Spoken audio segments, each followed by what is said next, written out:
En 2011 à peu près, j'ai eu une maladie qui m'a pas vraiment laissé le choix, donc j'ai dû moi me rapprocher de la santé naturelle. En me rapprochant de la santé naturelle, j'ai découvert de nouvelles choses sur la santé naturelle.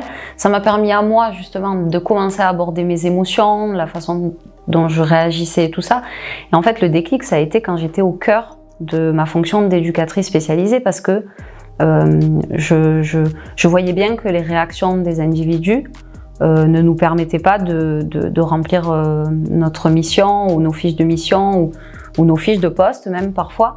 Donc j'ai décidé de me former à ce moment-là pour pouvoir répondre aux besoins de l'individu justement. Donc le déclic ça a été causé par, je pense, ma sincérité à accompagner l'autre.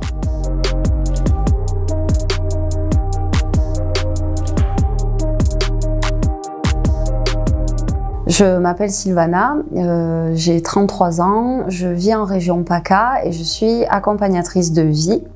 Je focalise mon travail sur les émotions, les sensations et les relations de manière générale. Et auprès d'Hippocratus, j'ai suivi la formation de conseil et vente en phytothérapie et en aromathérapie médicale. Et j'ai aussi suivi un module sur l'analyse des besoins corporels et émotionnels de l'individu. La nature. Bon, déjà, c'est mon prénom. Je m'appelle Sylvana, ça veut dire habitante de la forêt. Donc, je pense qu'on a des indications quand même dans nos personnes, dans nos personnalités. Donc, j'ai toujours été proche de la nature. Moi, je suis bien qu'au milieu des arbres. Quand j'étais petite, j'ai créé le club nature. J'avais 9 ans. Donc, je regroupais des copines et je leur faisais faire des herbiers. Parce que ça avait une importance pour moi et puis je pense qu'il n'y avait que ça qui me plaisait. Et donc j'avais un véritable attrait qui s'est un peu perdu à l'adolescence, j'ai fait autre chose, mais j'avais un véritable attrait. Et ensuite, en 2011, j'ai eu une maladie. J'ai eu une maladie assez importante et donc je ne pouvais pas me soigner avec la médecine allopathique. Donc il a fallu que je revienne vers les plantes. Et ça a été assez naturel parce que c'est vrai que dans mon éducation, ma mère a toujours prôné justement le naturel, planter des arbres, nourrir son jardin, que c'était une énorme richesse. Donc j'ai été aussi éduquée dans ça. Vraiment le métier que je fais, c'est vraiment le métier que j'aime. Pour moi, tout est éducation. Pour moi, tout est transmission. Et le mot spécialisé nous ramène aussi à la notion d'entonnoir un peu, c'est-à-dire de se rapprocher vraiment de l'individu, de la personne, de ce qu'elle est en elle-même, sans forcément lui donner une étiquette, voilà. Et donc, en pratiquant ce métier, au fur et à mesure des années, en changeant souvent, en rencontrant plusieurs personnes, en parallèle, dans mon association, je menais des projets et donc des gens y adhéraient, donc on menait des projets ensemble, tout ça. Eh bien, la question autour de la santé naturelle s'est présentée assez rapidement vers 2014-2015 et très concrètement en 2017 quand j'ai décidé de me former pour pouvoir ajouter une plus-value à ma fonction, une plus-value qui peut paraître excentrique mais qui en réalité est extrêmement cohérente. Parce que c'est la base. J'ai commencé par le commencement en fait. Mais si demain je peux devenir apithérapeute et si je pouvais tout faire, je ferais tout comme formation. Parce qu'à un moment, il faut qu'on travaille aussi. Sinon, on passerait notre vie à se former. Ce serait un luxe. Je suis éducatrice spécialisée depuis de nombreuses années. Je travaille avec plein de publics différents, des publics en difficulté plus ou moins importante. Donc ça peut prendre toute forme ça peut prendre plein de formes différentes dans l'accompagnement. C'est vraiment le métier de ma vie parce que c'est un métier qui nous permet d'être à la fois dans la vie de l'individu et aussi dans son quotidien, donc d'avoir une aide cohérente, concrète auprès de l'autre. C'est après avoir travaillé de nombreuses années auprès de ces publics-là que je me suis rendu compte que sans le bien-être du corps, sans travailler sur l'équilibre physique ou biologique, l'individu n'était pas en capacité de réaliser ce qu'on lui demandait de faire, au niveau social, au niveau de son quotidien en fait. Il était en permanence parasité par des symptômes de l'émotion débordante, des sensations de frein, ou voilà. Et donc je ne pouvais plus continuer d'aborder mon métier avec sincérité sans compléter justement mon savoir. Et donc c'est à ce moment-là que j'ai pu donc me lancer dans des commissions pour défendre mon projet et tout ça.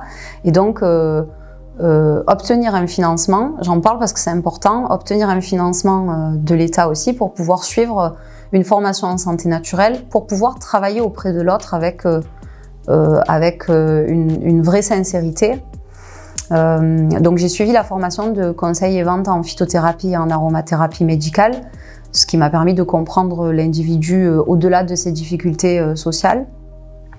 Et ensuite j'ai validé le module analyse des besoins corporels et émotionnels de l'individu, et ce module-là particulièrement a été une grande révélation, puisque forcément il me permettait vraiment de toucher du doigt la traduction de l'émotion chez l'individu et de repérer vraiment ses freins, de pouvoir les désamorcer.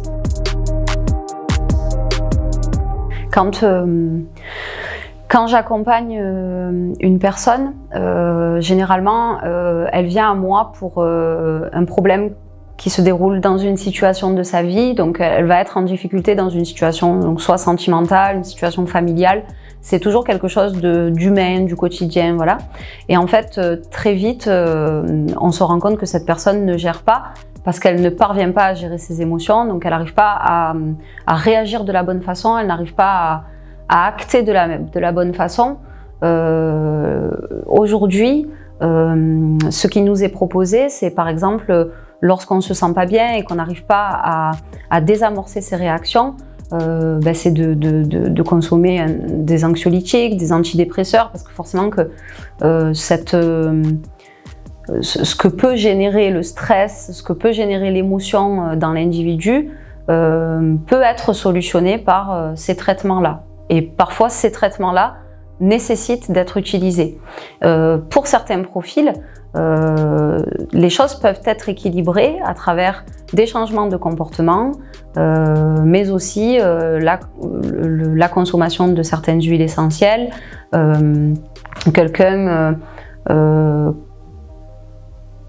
Quelqu'un qui consomme des anxiolytiques, et ça s'est déjà passé moi dans les accompagnements que je fais, peut sortir de ce cercle un petit peu qui la ralentit et qui lui empêche d'aller au bout des choses en utilisant de l'huile essentielle de lavande, d'orange douce ou de d'ylang-ylang par exemple, ce qui permet de rééquilibrer l'individu. Et c'est la personne elle-même qui, au bout d'un moment, avec son médecin, va pouvoir rééquilibrer justement la prise d'anxiolytiques ou la prise de traitement allopathique. C'est extrêmement important pour moi qu'aujourd'hui, et c'est là qu'après on peut parler de société, c'est extrêmement important pour moi aujourd'hui que nous vivions dans une société où l'individu est conscient de là où il en est, de ce qu'il ressent, de ce qu'il fait, et je continuerai d'aller dans ce sens, même si voilà, il y a pas mal de mouvements là ces dernières années. Mais en tout cas, les gens y viennent. Hein. Moi, j'ai de plus en plus de collègues éduques dans les structures qui ont recours à des médecines alternatives, tout ça, parce que ils n'y arrivent pas en fait. Le moment où j'ai décidé de basculer un peu dans la santé naturelle, ou en tout cas de m'y pencher sérieusement, étrangement, alors j'ai eu un grand soutien au niveau de ma famille, tout ça, parce que je pense que c'est viscéral aussi, donc ma famille m'a reconnue dans ça. Donc ça, il n'y a pas eu de souci. L'entourage, ça a été un peu plus particulier. Je me suis sentie très seule. J'avais pas forcément de soutien par rapport à ce que je mettais en place. Mais aujourd'hui, je comprends que c'est parce que ce n'était pas compris. C'était pas compris, donc je pense qu'à chaque fois qu'on ne comprend pas, on est dans une forme de rejet. La santé naturelle en France a une allure un peu marginale, une allure décalée. Pour moi, c'est au contraire une base très sérieuse et très concrète du fonctionnement humain. Ça me paraît complètement logique. Mais du coup, en France, ça a pris une tournure où c'est un peu hippie ou un peu voilà, détaché de la convention, malheureusement. Et d'ailleurs, on se bat, moi en tout cas, je me bats dans des milieux très conventionnels pour pouvoir soutenir la santé naturelle, parce que c'est à la fois très sérieux et c'est à la fois très important pour... ben là, on l'a vu même avec la pandémie, avec voilà, c'est très important aussi pour la suite, les générations d'humains, voilà, que cette connaissance-là perdure, pardon, qu'elle continue de s'inscrire, comme étant une vérité concrète, logique et absolue du fonctionnement de l'être humain. En 2017, je crée le programme Respire, qui est un programme d'accompagnement humain qui permet, à travers des approches complémentaires, de se mettre en mouvement dans sa vie et de s'atteindre aussi. Ça permet d'aborder les émotions, les sensations, les situations de vie. C'est quelque chose aussi qui m'a été inspiré par ma fonction d'éducatrice, puisque en étant éducateur, on travaille avec le projet personnalisé. Et donc là, ce programme-là permet à l'individu d'être soutenu, accompagné et orienté dans son quotidien pour un mieux-être sur du long terme. Pourquoi la santé naturelle vient s'impliquer dans ce programme?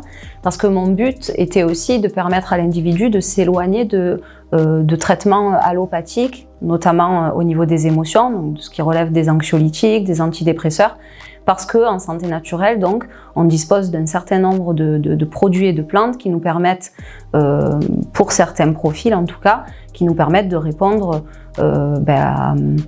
à l'émotion, à l'anxiété, au stress, et que c'est suffisant. Donc, en France, nous sommes des grands consommateurs d'anxiolytiques et d'antidépresseurs, et donc je trouvais ça nécessaire aujourd'hui pour les personnes qui en tout cas n'étaient pas encore rentrées dans ce procédé médicamenteux ou dans l'institution en elle-même, d'avoir une issue plus douce et qui pouvait à la fois répondre aux besoins et aussi ne pas détériorer les compétences physiques de la personne ou ne pas forcément ralentir l'individu, de lui permettre de continuer d'être en action. Le programme Respire, il s'adapte à chaque individu. Sur le long terme, c'est pas quelque chose que j'aimerais rendre synthétique, c'est-à-dire que j'aimerais pas que ça soit réfléchi par un algorithme, parce qu'on peut, avec les êtres humains, beaucoup de personnalités se ressemblent, tout ça, mais il y a toujours quelque chose qui va différer sur un individu, et ça, je trouve que la santé naturelle est particulièrement adaptée à ça. J'aime bien dire que c'est le développement durable des capacités de l'individu.